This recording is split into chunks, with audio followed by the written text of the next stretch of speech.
All right, we're going to go ahead and get started. My name is Brian Silva. I use he, him pronouns, and I'm the Vice President of Outreach and Engagement at Americans United for Separation of Church and State. Welcome to our SRF365 webinar about Project 2025 and what you can do to push back. A little housekeeping, ASL interpretation is available. Our interpreter is Eli.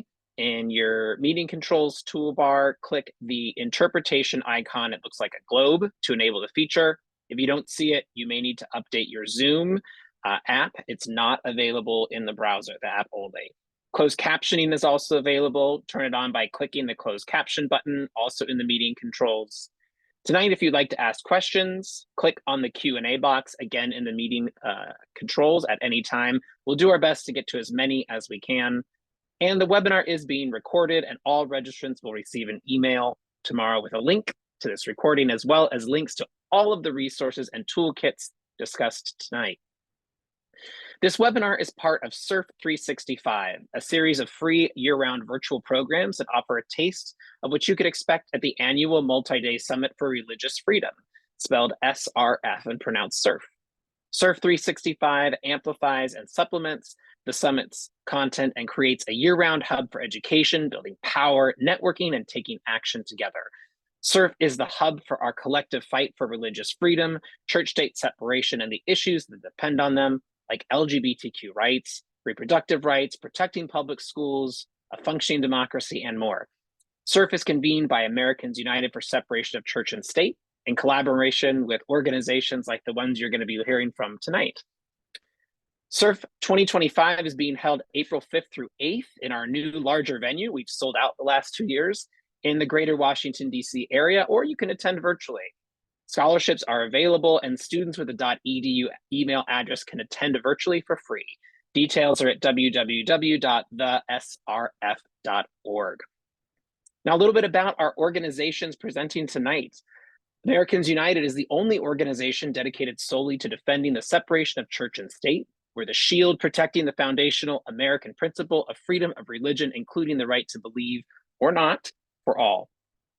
Democracy Forward is a national legal organization that advances democracy and social progress through litigation, policy, and public education and regulatory engagement. Faithful America is an online community of 200,000 grassroots Christians putting faith into action for love, peace, equality, and social justice, as well as challenging white Christian nationalism and the religious right from within Christianity. And finally, accountable.us shines a light on special interests that too often wield unchecked power and influence in Washington and beyond through investigative research, communications, rapid response strategies, exposing right-wing power structures and protect our economy from corporate greed. Project 2025 is a massive 900-page document dense with policy talk, but at its root, it's about people just like you and I. So to start, the panel and I wanted to ground us in that by introducing you to the Root and Ram family of Tennessee.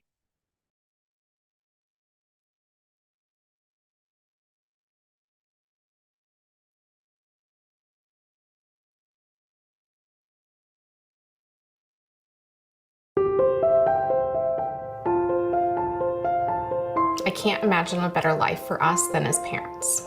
I wanted to be able to have at least one biological child.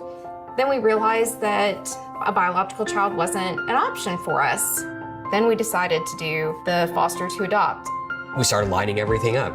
So we found a child, a little boy in Florida. This one stood out to us.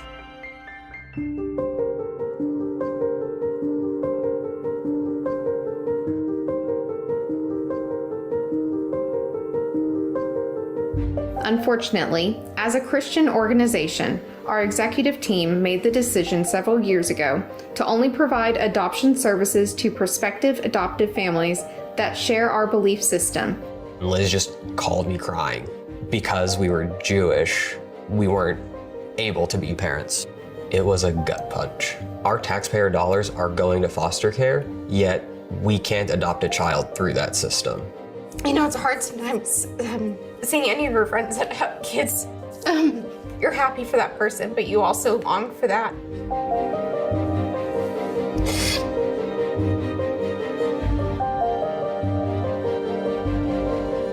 Project 2025 is this voluminous 900-page document that the Christian nationalist movement has come up with on how they're going to take over the United States, basically. To know that Project 2025 recognizes what's happening and is supporting it, it's really hard to swallow. It's really disheartening to see that there's entire political arms at this point hell-bent on trying to make us second-class citizens. We know this is an injustice. If Project 2025 can come for us, it can come for anyone.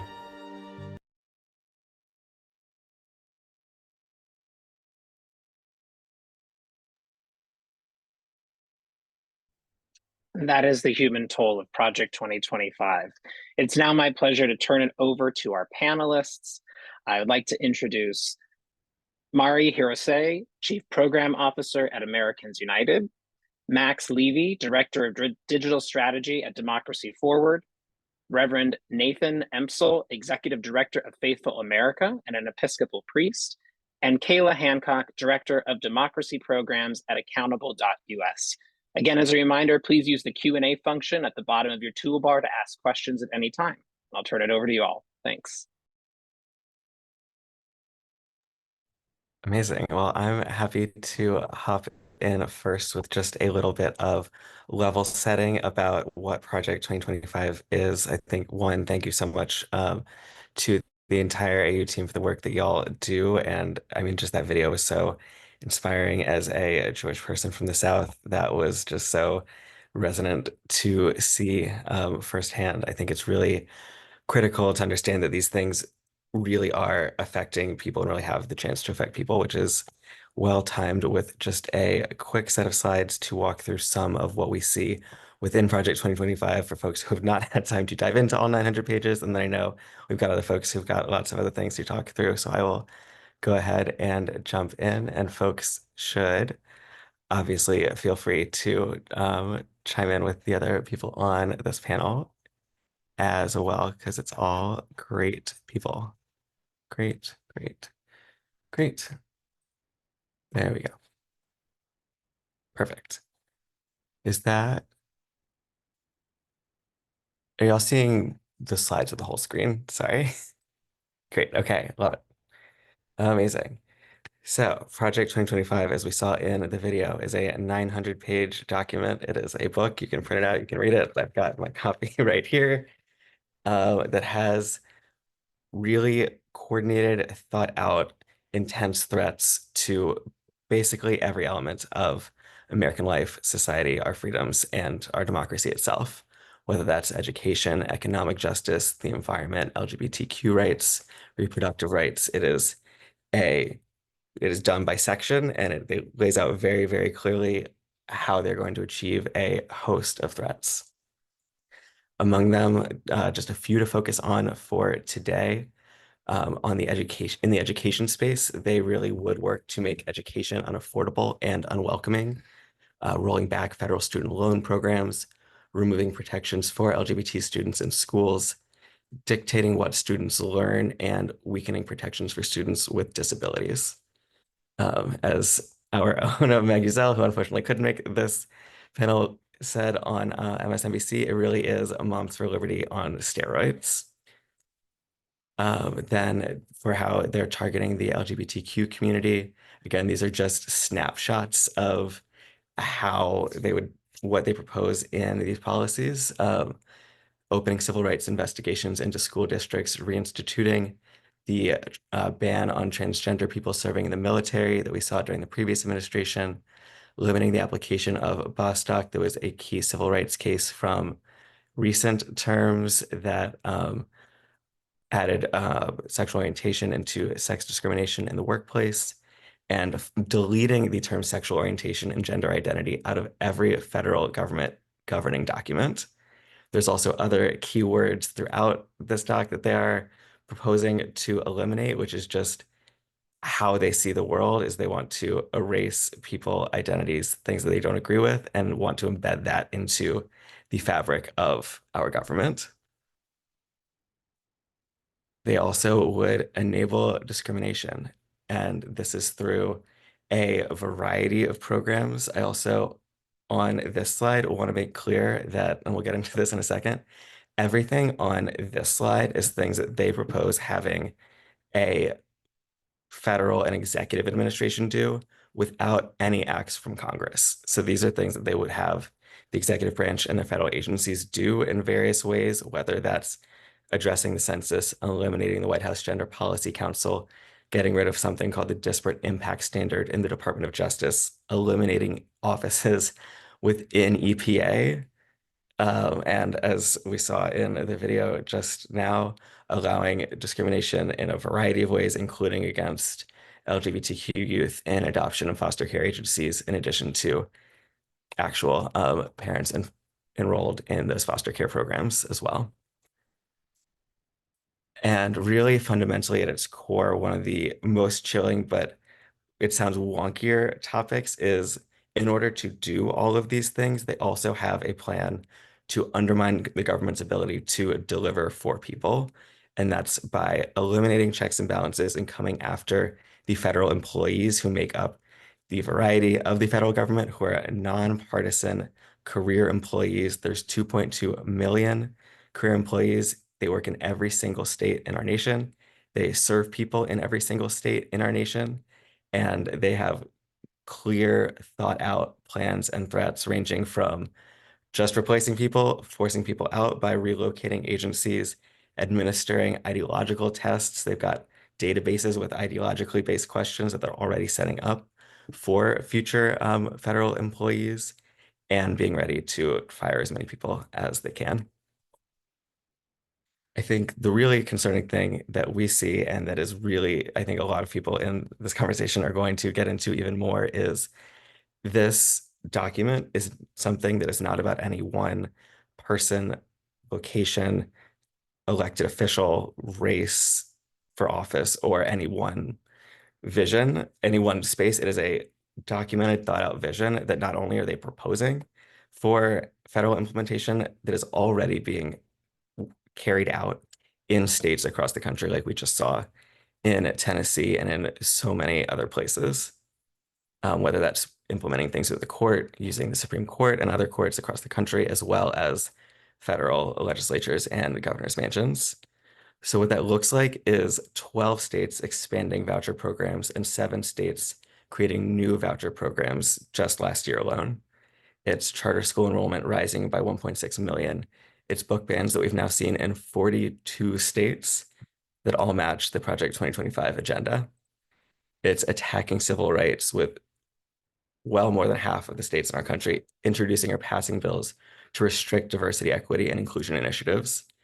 It's the fact that now 40% of trans youth live in states that have banned gender affirming care, and another 40% of youth live in states that limit sports or pronoun access, and are attacking civil rights in just a host of other ways, and that are weaponizing government, that are using every lever that they have in order to go after historically vulnerable people, historically marginalized people, and to implement a Christian nationalist harmful vision of society anywhere that they possibly can. We'll get to what you can do for a variety of things. I will go through these very quickly, and then other people should absolutely jump in.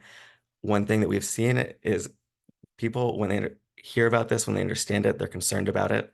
We think it's really important to break this down and make it believable, which is why we created something called the People's Guide to Project 2025 that walks through in detail a lot of what we just covered, as well as a host of other threats in ways that make it feel identifiable and really focus on people, breaking it down into categories, and then really being able to show here are the mechanisms that it would go by. We don't have it on this slide, but if you click into all of these, we've got the page numbers that we cite to. We think it's really important to cite our sources and make sure that we're not just kind of making these things up. This is not hyperbole. It's written down. We can cite to it and we can show our work. And I work for a bunch of lawyers and they love their citations as well. So I will leave it there and open it up to folks. We'll talk a lot more. Would love for folks to follow Democracy Forward, go read our People's Guide, share it with as many people as you know, and really it's all about getting as engaged as we can and confronting these threats, because we still can now and then as we look to the states and as we look to the future. And that is what I have got. So happy to chat with folks, or Mari, it's all you. Yeah, thanks, Max. I think you did such a great job of just laying out how horrible all of this is. And I love Democracy Forward's People's Guide. I think it also does a really good comprehensive job of providing an overview of Project 2025. So thank you so much for your work. I just want to take a few minutes to talk about why at Americans United for Separation of Church and State, we see Project 2025 as the long-term playbook for Christian nationalists. Regardless, it's not just about 2025, despite the title. This is a longer-term vision, and we need to take it seriously. And why do we think that, and what do we mean exactly? So just to take a step back to make sure we're all on the same page, Christian nationalism is not the same as Christianity. Many Christians reject Christian nationalism is against their beliefs and against democracy. And I'm sure Reverend Nathan can talk more about that after this. But, Christian nationalism is really an extremist political movement that believes in the lie that America was founded as and must remain a Christian country, and that our laws and policies must ensure that white Christians hold on to power and privilege. So I saw one question in the Q&A about why are we using Christian nationalism and white Christian nationalism. I'm using it interchangeably when I say that word, that it is within the political philosophy of Christian nationalism, that it is about privileging white Christians. This isn't a movement that's existed for a long time, but we have seen a troubling resurgence in recent years as backlash to the success of the civil rights movement, to the celebration of diversity in our society, from diversity of races, nationalities, religions, genders, sexual orientation. And we've seen the Christian nationalist flag fly during the January 6th insurrection, in the halls of Congress, at a vacation home with a Supreme Court justice. We've seen state politicians in Oklahoma and Louisiana trying to inject the Ten Commandments and the Bible into the Christian nationalist narrative that America was founded on Christian principles, when in fact it was founded on the Constitution, which is the founding document that creates the wall separating church from state. And then now we have Project 2025, which is a Christian nationalist blueprint for the world that they want to create, and the steps that they want to take to get there. And I know that Kayla is going to be talking a little later about the authors and funders of this project, but I'll note for the moment that many of the contributors are major entities like Alliance Defending Freedom and Family Research Council, that are dedicated to injecting Christianity into our political life and tearing down the wall of church and state. So Alliance Defending Freedom, they are a self-described Christian law firm. They have an annual revenue of over 100 million, at least as of 2022. They have been litigating, cases that deprive LGBTQ plus people of equal rights. They claim to have crafted the model bill that was at the heart of Dobbs v. Jackson, which ended the right to abortion access. And Family Research Council, another anti-LGBTQ plus and anti-abortion organization with a mission to infuse Christianity into politics. There's a lot in Project 2025. So I'll just highlight three portions that I think really convey the end game for Christian nationalists. First is, like we've seen in Oklahoma and Louisiana, Christian nationalists want a country founded on Christianity and not the Constitution, which is really a theocracy, not a democracy. Hey, Mari. I'm very sorry to interrupt you. We're having a little bit of audio problems. If you can speak up or maybe a little closer to your mic. We just had a couple of folks mention it. I apologize for interrupting you. It's just a little low. Thank you. Is this better? Let me hold my... Hello? Yep, that's better. It can, any louder is great. Okay. All right, thanks. So yes, so in the opening pages of Project 2025, the authors lay out one of the project's core promises as one to quote, okay, slightly better. All right, I will try to keep going and be a little louder. So the one of its promises is to secure our God-given individual right to enjoy the blessings of liberty. But the source of our rights in this country is the Constitution, not God. And this may seem like a small thing, but the difference pervades the entire document. So the project focuses not on securing people's rights, but on taking away the rights of those who do not align with a narrow view of the world envisioned by Christian nationalists. So the second point on this related to that, the Christian nationalists want to use the government to impose what they call a biblical family structure. That's a patriarchal family, strict control over bodily autonomy and identities of women and LGBTQ plus people. So a 2023 survey found that belief in Christian nationalism is strongly tied to anti-LGBTQ plus sentiment and support for patriarchal gender roles. And that's very evident in the pages of Project 2025. So Project 2025, explicitly, they actually use the words that biblically based family structures, which they want to promote through federal programs. They are trying to roll back federal protections for LGBTQ plus people and families. Project 2025 seeks to base reproductive rights policy on the fundamentalist religious belief that life begins at conception and prioritizing religion over scientific and medical evidence, and ending medication abortion, ramping up abortion surveillance to intimidate pregnant people. And it specifically displays a lot of animosity towards gender diversity. It outlaws what it calls transgender ideology, so that transgender and gender nonconforming people will not be able to live as their true selves. And the third point I want to highlight about Project 2025 is that Christian nationalists want to maintain privilege for white Christians. The survey that I was referring to earlier also found that belief in Christian nationalism is strongly linked to denials of structural racism, anti-immigrant sentiment, and anti-Semitism. And all of that is also on display throughout the Project 2025 pages. So Project 2025 talks about turning anti-discrimination laws against people who fight systemic racism and advance diversity and equity principles.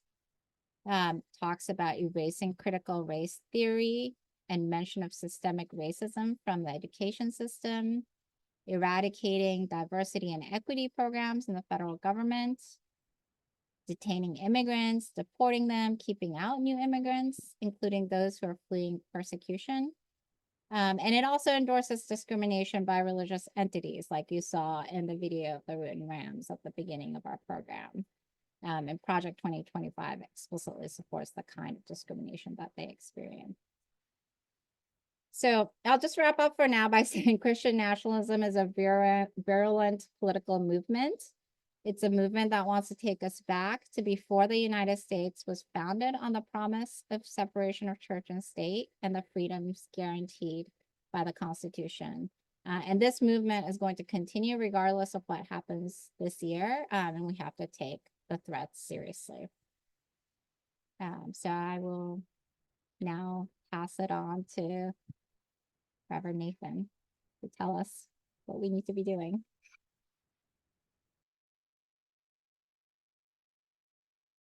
Oh, looks like Reverend Nathan, we've lost your audio, but I think we were going to hand it over to Kayla next anyway. So perfect. Thank you. There we go. A little extra time to work that out. Thank you all so much for that incredibly important information. I would like to talk a little bit more about the people and the money behind this effort. So Project 2025, is comprised of over 100 right-wing organizations that we know of. There could be more, and has at least a $22 million budget to impose this radical agenda. And it's this concerted effort by a network of far-right groups that is filled with, election deniers, conspiracy theorists, and even some noted white supremacists. And it's very lengthy, over 900-page manifesto is authored by some of the most extreme activists in nearly every field, including many who held high-level positions in the Trump administration. And the thing that, we've been sounding the alarm on with Project 2025 is that they make very clear that personnel is policy. They're telling us who they are through the company that they keep, and we should believe them. We have people like Kevin Roberts, who is the Heritage Foundation president, who I think just last week actually had to shelve the release of his book after public backlash because it included his endorsement of forced childbirth, fear-mongering about contraception, and attacks against IVF. He's also the same individual who stated that America was in the process of the Second American Revolution, with claims that it would remain bloodless only if the left allows it to be, and has openly said that he wants to destroy the administrative state in the United States. You also have authors like Stephen Moore, who was forced to withdraw as a Trump administration's nominee to the Federal Reserve over his long history of sexist and racist comments. And then most notably, probably you've seen in the news a bit this week, you have Russ Vought, who is one of the main architects behind Project 2025's secretive playbook, and is widely regarded as a Christian nationalist. And his organization, Center for Renewing America, is preparing to specifically infuse Christian nationalism in the next conservative administration. The Project 2025 advisory board even includes 7 hate groups, 7 groups that the Southern Poverty Law Center has either designated as hate or extremist groups, or that have appeared on the organization's hate map, advise Project 2025. That's groups like Moms for Liberty, CFAM, Eagle Forum, American Family Association, among others. And, in addition to the people behind Project 2025, and touching a little bit on what Max had mentioned earlier with the mass amount of people that they're attempting to fire, a key part of the plan of Project 2025 involves vetting candidates for jobs at the federal, state, and local level. So Heritage Foundation is actively screening people to make sure that they can hire people who are wholly committed to these radical ideas and policies within Project 2025. And you may ask how all of this is being funded when you hear about these large plans. And you have people like the long-term right-wing activist and donor Leonard Leo, who's been fundamental in pushing the federal judiciary and the Supreme Court further to the right, working to fundamentally reshape America in his image. His network funneled over $50 million alone to Project 2025 advisory board groups. And then you have other well-known folks like Charles Koch, whose network directed over $4.4 million just in 2022 alone to Project 2025 advisory groups. And so this authoritarian plan is designed to, gut normal checks and balances and that safeguard our democracy, our freedoms, and to consolidate power in the Oval Office to make room for these more extreme policies that I think Max and Mari laid out really well. And the thing about it is that they know this agenda is unpopular. It's very unpopular with the American people. And over the past few days alone, we continue to see the people involved here try to hide the true nature of this extreme agenda. From Kevin Roberts shelving his book, as I mentioned earlier, because of such negative attention he received from just the leaked parts. The project itself refuses to release its 180-day playbook. I believe I saw a question in here earlier about that. This is a secret playbook that no one has seen. Only a select group of conservatives get to view it. There's members of Congress who've actually written letters to try and get them to reveal this, but to no avail thus far. And we now have video evidence that came out just this week of them openly telling trainees to only communicate verbally so that they can evade public records disclosures. And so knowing how unpopular these extreme policies are, and all of these extremist groups and individuals behind Project 2025 intend to use this secretive project to enact policies that directly attack equality, personal rights, and freedoms. And so at Accountable.us, we are working hard to shine a light on the people behind the effort and the extreme plans. So to show folks that, again, personnel is policy, and these are the people that are behind this extreme agenda. And so I will now turn it over to Reverend Nathan. Thank you, Kayla. Can you hear me now? I changed the USB port. Is my microphone working this time? Awesome. Well, all I was trying to say earlier was that we were going to hear from Kayla first, and I was excited to hear what you had to say, and I was right. That was wonderful. Thank you, Kayla and Mari and Max. So my name is the Reverend Nathan Imsel. I'm the Executive Director of Faithful America, which is a community of progressive Christians, around 200,000 members, acting for what we believe in, for our values, which include equality and power for everyone, not just those like ourselves, and working to take back our faith from the religious right, from Christian nationalism and its largest subsidiary, white Christian nationalism, and that's where Project 2025 comes in. So I've been asked to speak tonight on 2 points. Number one, why should people of faith, especially, be concerned about Project 2025? And number two, what are some of the unique roles that people of faith can play in fighting back? And when I'm done on that second point, we'll open it up to everyone to jump in with other ideas to fight back on Project 2025. And I've got 3 answers to both those questions. So first, why should people of faith especially be concerned about Project 2025? And 3 things come to mind for me, and not just because I believe in the Trinity as a Christian, but number one, our values. Project 2025 is clearly just directly contrary to everything we believe. It is everything we fight against. Most faiths, on every major world tradition, I'm certainly most familiar with Christianity and mainline Protestant branches of Christianity, but every major world faith teaches about being connected to something bigger than ourselves, being devoted to something bigger than ourselves. Often it's love or a deity, it's forms of service, it's humanity. But as people of faith, we care about something bigger than ourselves. Y'all, assaulting freedom and building authoritarian power for the executive ain't that. So when we see this 900-page document that is all about putting hands in the power of the executive, dismantling checks and balances, dismantling different agencies, making sure the Justice Department no longer has independence, it's all up to the executive to do what they will politically.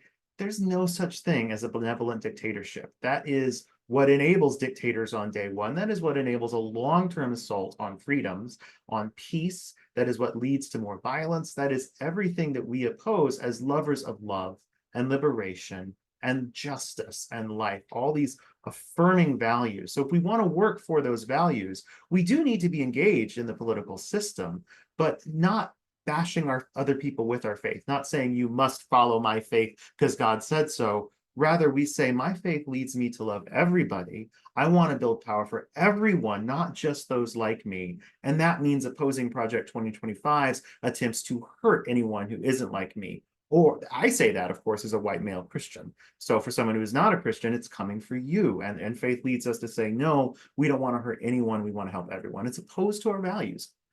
More specifically, though, 2 more points. Number 2, Project 2025 is a direct threat to everyone's religious freedom, everyone's religious liberty. Now, I have a friend in Florida. I hope I don't get in trouble quoting him here. I think he'd agree with everything we're saying, but the Reverend Russell Meyer leads the Florida Council of Churches. He's a Lutheran pastor. And when Governor DeSantis and the Florida State Legislature have moved to eliminate poverty subsidies, kind of like what we've just heard Project 2025 does, taking away school meals, taking for low-income families and students, taking away job training. Russell says that when you eliminate those kinds of subsidies for poverty, you're creating a tax on houses of worship, because churches, synagogues, mosques, all these houses of worship that seek to serve the poor have to do so much more when the government rips away that help for the poor. It creates a huge burden on communities of faith.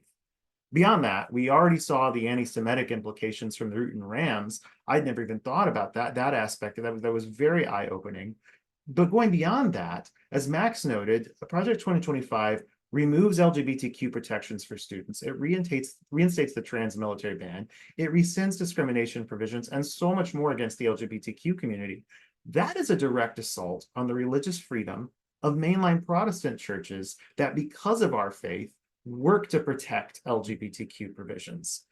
What has gotten so much more attention, of course, in the media than even in the assault on queer Americans is the various anti-choice and pro-life provisions of Project 2025, which is a direct assault on the religious liberty of pro-choice Jewish folks for whom pro-choice option, sometimes that the necessity of an abortion to protect the mother is mandated by faith. It's a direct assault again on the religious freedom of most mainline Protestant denominations. We almost all, Episcopalians, Methodists, Lutherans, we almost all have various provisions and policies that our governing bodies have passed, defending abortion, sometimes with restrictions, but generally respecting women's rights and people who can have children, who can have abortions. That bodily autonomy is rooted in our faith. So Project 20 is actually an assault on the religious freedom of most Protestants and progressive Catholics as well. And though it may not contain the Muslim ban, it is written by the people who wanted the Muslim ban, who passed it. It is empowering the policies and bringing them back to lead to the Muslim ban and so many other anti-Semitic policies as well, and rhetoric that erases the Black church tradition by saying there's only one kind of biblical worldview, only one kind of Christianity. So it's an assault on the religious freedom of most people of faith. So protect your own religious freedom by opposing Project 2025. And the third reason people of faith need to oppose Project 2025, as we've been hearing from Mari and Kayla, it is clearly Christian nationalism. Now, the question I get the most about Christian nationalism is we've seen it pop up already from a few attendees tonight. Why call it Christian nationalism when it's not Christianity? And it's not Christianity. It's not Christ-like. It is opposed by most Christians in this country, pure and simple. But the fact is, we need to know what kind of nation are they trying to build? A conservative Christian nation, which to them is just a Christian nation. But more than that, B, we need to know what it is they're warping. The number of rabbis I've talked to who say, this is a Christian problem. You guys need to take it on because the call is coming from inside your house. We call it Christian nationalism partly as a clarion call to Christians to say, that's not what we stand for. And for too many decades, progressive Christians like myself, sometimes out of a misunderstanding of what the separation of church and state means, and I love the separation of church and state, but we've been too silent. We get involved, but not in Jesus's name. And the result is that people think, well, these are the only folks speaking in Jesus's name, so this is what Jesus must want. That's Christianity. So when we get involved as Christians to take back our faith with the help of other religions that are the victims and survivors of Christian nationalism, we make it clear that the religious right doesn't stand for what they claim to stand for. You don't have to be Christian just because a Christian nationalist just because you're Christian, and that chips away at their power. But knowing that it's Christian nationalist particularly calls us as people of faith and those of us who are Christians to act. So that's why we really need to care, which shifts me, and I've already started to answer this. What are the things that we can do as people of faith to push back on Project 2025? And then we'll open it up to the other panelists too and hear what everyone can do to push back. And again, I would say there are three things we can really do to push back. The first thing is preach on this. That's right, preach on this. And if you're not a preacher, but you attend a house of worship, ask your preacher to preach on this. The separation of church and state matters very deeply. We preachers, pastors, clergy cannot and should not tell people who to vote for or who to vote against. But there are a lot of things we can do in an election season, including education. And indeed, remember that Project 2025 comes from the Heritage Foundation. That's a charity. It's a C3. This didn't come from Heritage Action. Churches and other houses of worship, synagogues, mosques are also C3s. C3s can talk about each other. Charities can talk about each other. And the IRS explicitly says that we can talk about the issues. We can talk, especially the issues we already engage in outside of elections. We don't have to stop talking about those.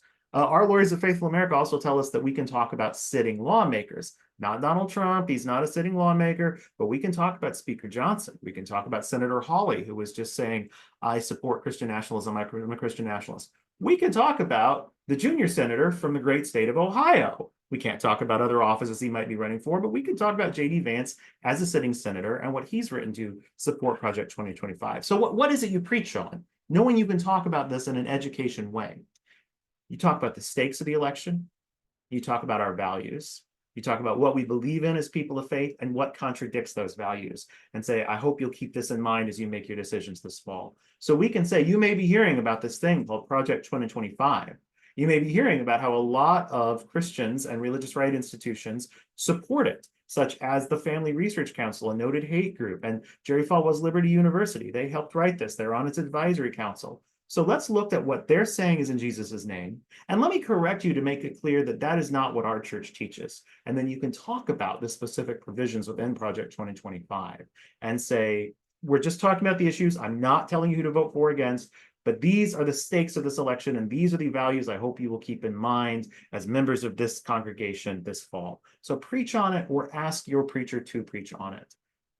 If preaching is a step too far, as I know it is in some mixed purple congregations, maybe you take a step back and you have an adult forum on Christian nationalism first. Our friends at Christians Against Christian Nationalism and Vote Common Good have put together some great curriculums. You can try using those. And if that goes well, then try the pulpit and then move it to Project 2025. But this is definitely something you're allowed to discuss. If you're not a preacher, the second thing you can do when you oppose this, when you talk about this on social media, at family dinners, at your Labor Day barbecues, be sure you're opposing it as a person of faith. So, you know, I was reading about this and I was seeing some of the faith groups that support it. And that actually bothers me from a perspective of faith. Because this goes back to what I was saying earlier. The religious right and Christian nationalism as a movement get their power by claiming if you're a Christian, you have to have our politics. If you're a person of faith, this is what faith looks like. Simply existing differently, showing up not just through Move On or Indivisible or Color of Change, but through your church, through your mosque, as a person of faith, really changes the paradigm the way we've talked about it for the last 40 years in this country. And that chips away at the power base.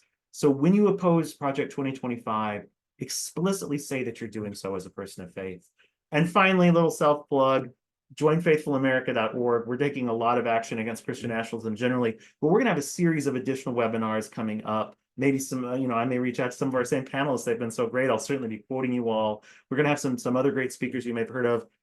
I'll have more details in about 12 hours. I'm sorry, we're nailing down the details now, but if you join us, if you want to know more about the faith perspective, specifically the Christian perspective, we'll be talking more about this in the weeks and months to come as the election draws closer. But a huge thanks to everyone who's attending, to Brian and AU for the invitation, and to Mari, Max, and Kayla. How else, you three, can we get involved? And I know Brian's joining us again, too. Thanks so much. I wanted to highlight some of the resources that folks on the call are going to be getting tomorrow.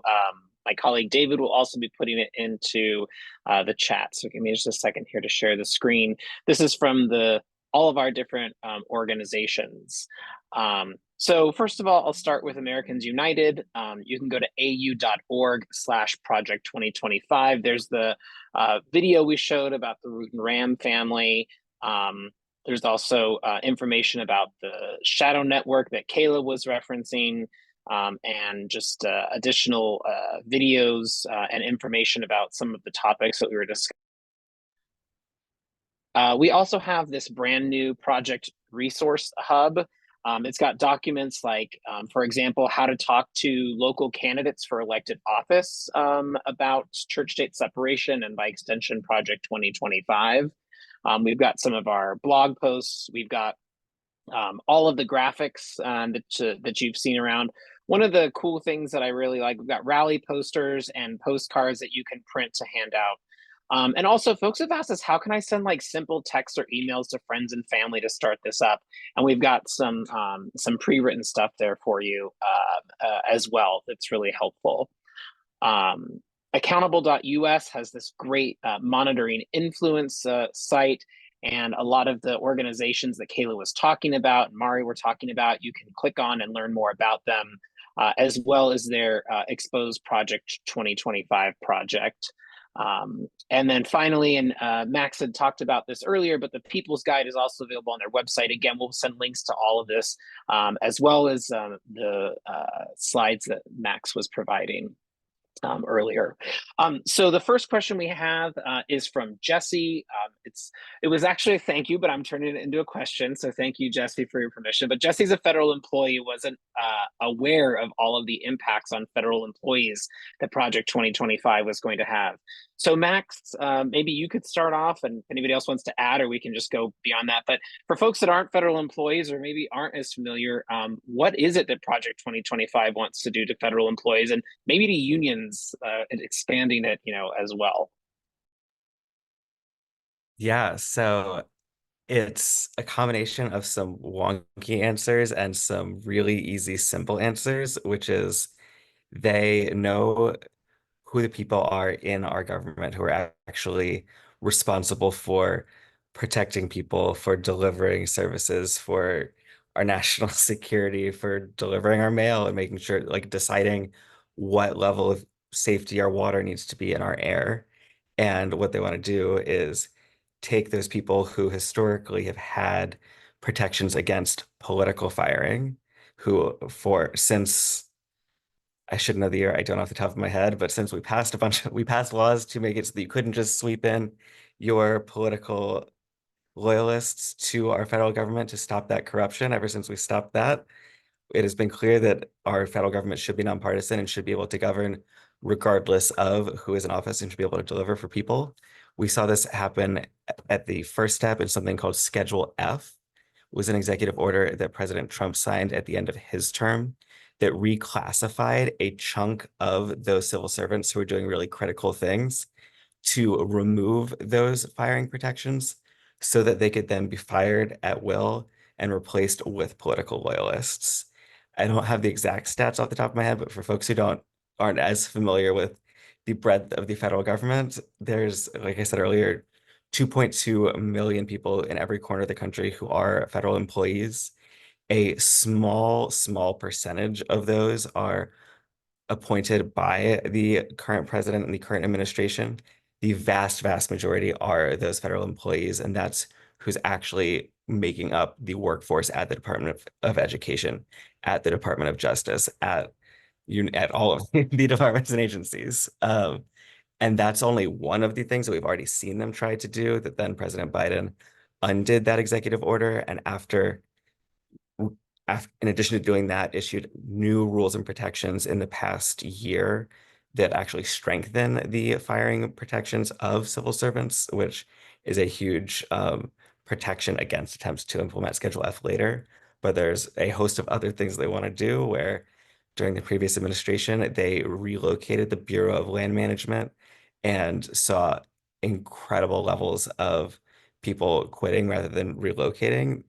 They weren't doing that, and we can move agencies. There's lots of agencies that have local bases, that have regional offices, but it was done in ways that were clearly political and clearly designed to not be as protective. And there's just plan on plan to do even more of those things.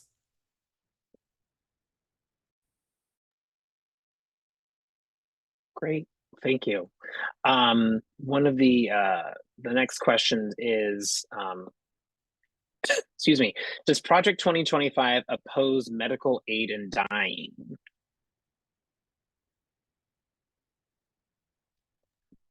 Oh, hello, this is better. So I can't say that it does say that it says explicitly abortion and euthanasia are not medical care. So it takes this position of which is really kind of inserting this very narrow Christian nationalist view of defining like religious values over what a doctor might define as medical care. And it talks about life beginning from conception to the natural end. I actually don't remember explicitly what other policy recommendations that flowed from that. So I don't know if anyone else knows. There's a lot in Project 2025. So I keep having to go back and find new things, but I know that it does talk in terms of that kind of general policy view. Great, thank you. Question from Anonymous is there anything that folks could be doing now with their current elected representatives, asking them to do now in preparation for preventing or to try to prevent any part of Project 2025 from taking hold in the near or distant future?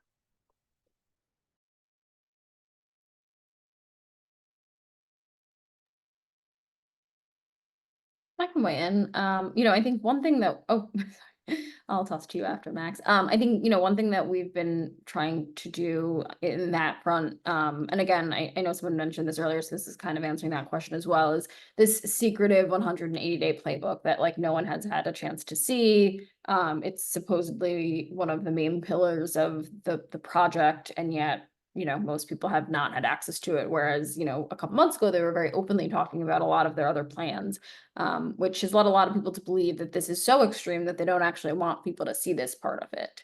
And, you know, one thing that Congress is trying to do, there was a couple of members from the Stop Project 2025 task force that has assembled in recent months. They've sent letters to the leaders of Project 2025 asking them to reveal this playbook because it will have, you know, potentially a significant impact on the American people who deserve to see what these plans are. And so I think they're still waiting on a response to that request, but that's something that we're, you know, hoping that, you know, more members are going to ask for them, and, you know, that the people can continue to push for them to reveal this. If more of the American people make it clear that we want to see this information, perhaps we can push them a little bit on that. So that was my answer. I don't know if you had anything to add there, Max. No, we're incredibly aligned there. We have a couple questions about reaching out to different communities. Michelle from Austin is asking, and I'm sure many people are, how do you approach folks who might be more favorable to Project 2025 on the more conservative bent? Maybe they're not, you know, all the way into it, but they don't see much wrong with it, or that might even like flow with their politics. How do you approach someone like that, you know, to start the conversation? I can take a brief attempt at a part of that. It's more of a what I think the thing to do when talking to anybody is, and it sounds counterintuitive, but listen and ask questions first. People always ask me, well, how can I use this Bible verse to get through to them? Or tell us how to use this Bible story in the way that'll be most effective. And the answer is, or I've got these 8 facts. Which one's going to convince them the most? Well, if they had 8 talking points or 3 Bible verses and use them against you, 24 hours later, would you remember what the 8 talking points of the 3 verses were? Or would you just remember that they were arguing and bashing you over the head and you felt confronted and argued? When we can have the best chance of, I don't even want to say getting through to someone, but connecting with them, is when we do just that. We connect with them. And so what is it about this that you like? What connects with you? What are the values? Oh, family and faith. Hey, that's actually really important to me too. We share that. That's cool. Tell me more about why faith is important to you.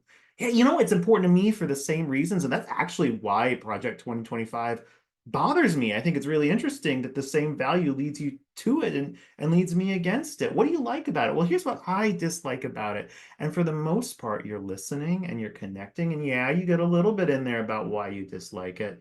But really, it's about holding the lines of conversation open.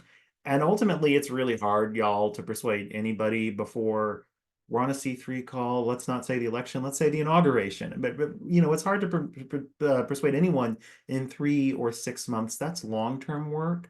Part of it is just about making sure that folks who are slightly against it, but not very active, learn more so they get active. You know, part of it's as much about mobilization as it is the short-term work of mobilization as it is the long-term work of the persuasion. We need both sides of those coins. So let's not lose sight of one in terms of the other, and let's also not confuse the tactics that work for one for the other. Just keep loving people and let them see what you stand for when they know that you love them, and that'll go so much farther than debate. Thank you. I love that. And I also think about just how personal stories and how things might affect real humans can make a real impact when you're talking to people. And you know, I see actually in the comments that Gabe Rutan Ram is here with us from the video that we showed. So thank you for joining, and just thank you for all that you're doing and for telling your story, because I think it's such a powerful story, and such a great way for people to understand what the human impact can be. And because Project 2025 reaches to so many areas, there's going to be a friend, a family member, or a loved one of every person who's going to be affected if it comes to be. And so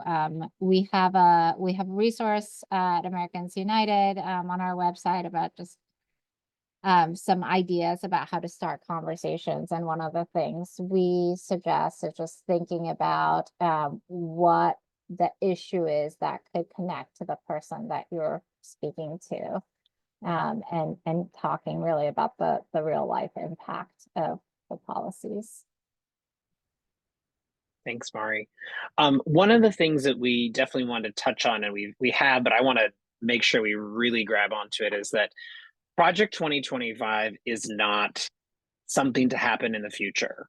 There are millions of people living in states right now who are living in a version of Project 2025, places where the Bible has to be, it's trying to be taught in public schools, where the 10 Commandments has to be posted in public schools, where trans folks don't have access to healthcare, and women and anybody who can become pregnant doesn't have access to abortion healthcare. So wanted to ask if the panel can address, just Marty actually brought this up in the question. How can we track this? How can we combat the things that are happening now at the state and local level that are really, I don't even want to call it Project 2025 light, but it's already happening. It's not just stopping it at the federal level, it's also pushing back at the state and local level. I'm happy to hop in first, and then I'm sure lots of folks have thoughts, but we certainly couldn't agree more. I think that's what some polling has found to be one of the more compelling ways to also talk about it, is that this isn't a hypothetical thing. This isn't some wonky policy book, that this is real things happening to real people already.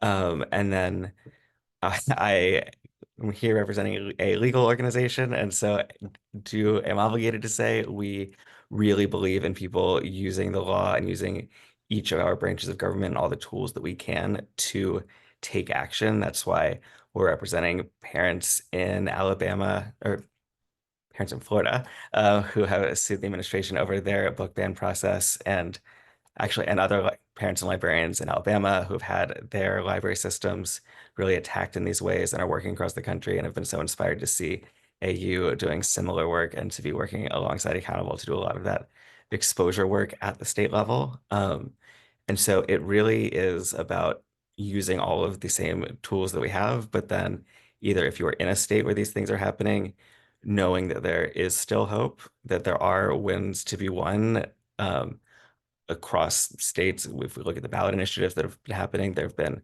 some really incredible results that we've seen there. And to know that these things are unpopular, that's why they are written in this wonky way. That's why we can't see the first 100 days, and that the people who want to implement them are a small minority of people, that they're going to take as much power as they can, but they don't represent the majority of us, even in states that are currently led by far-right leaders, that there still is that hope.